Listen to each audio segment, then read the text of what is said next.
Formula E, the world's first net-zero all-electric motorsport series, is back in China for the first time in 5 years.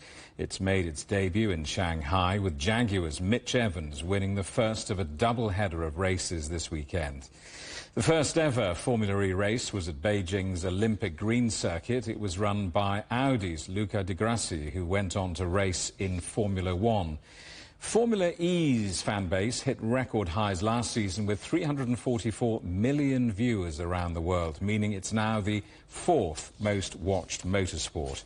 It's also becoming something of a lucrative business, with sponsorship revenue reaching more than $100 million for this season. And plans have been verbally agreed to hold an all-female Formula E test event in November. Formula E hopes that it'll pave the way for women to get a regular seat from 2026. Well, Tom Brooks is Formula E's lead commentator. I asked him about the atmosphere at the first race in Shanghai. It's amazing down here. Genuinely, it's one of the best Formula E races we've been to all season.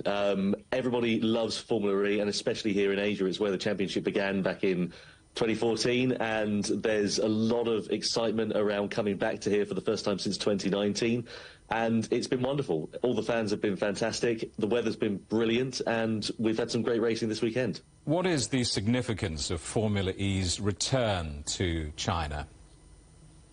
I don't think it can be overstated, really, how important it is for Formula E to come back to China. I mean, EVs in general are a huge market now, and China has really been at the epicenter of that for the last few years in particular, and there's a huge atmosphere and appetite in particular for EVs, and that's represented by the audience that we've had here, which have turned out so positively to see Formula E returning and to a new city and a new circuit this weekend. Formula E has a short history, doesn't it? I mean, how much has Formula E grown over the past years, and how much has it changed? Hugely. It began back in 2014 as an idea on a napkin, and during that time we've had 3 generations of cars. We're now on the 3rd generation. The cars are more powerful, they're lighter than ever, the racing is closer than ever. We had 22 drivers separated by 0.6 of a second in qualifying today, and in the race we had 10 drivers separated by just over 2 seconds. It was incredibly close. The racing has evolved, and it continues to do so. We're heading into what we call the Gen 3 Evo, so it's the same car, but with 4-wheel drive, 0 to 60 in under 2 seconds, which is a really exciting prospect. The cars will be faster than ever, and the racing should be more exciting than ever. This started off as being rather marginal stuff. It's now mainstream. And I wonder, to what extent does Formula E promote going electric?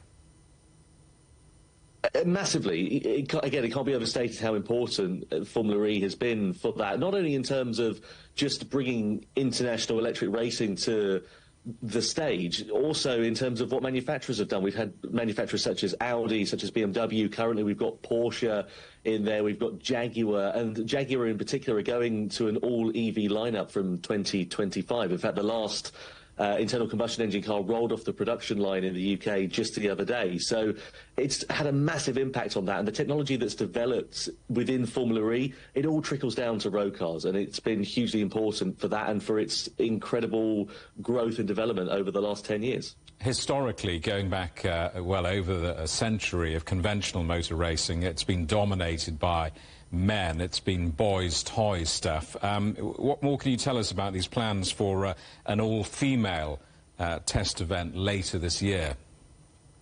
Yeah, I've heard about that. I mean, obviously, with female racing drivers, there's a lot of initiatives now. We've got the F1 Academy. Prior to that, we had the W Series, and it's fantastic because females generally haven't had the same opportunities as males within a very male-dominated sport. So it's fantastic that Formula E are looking at that and seizing the initiative and looking to try and bring female racing drivers within the single-seater international ladder and bring them up to Formula E, and hopefully we'll have more female Formula E drivers in the future. We've already had a few in the past. We've had a bit of a lull over the last few years, and hopefully this will be the next step to try and kickstart it and get more female drivers on the international single-seater racing level.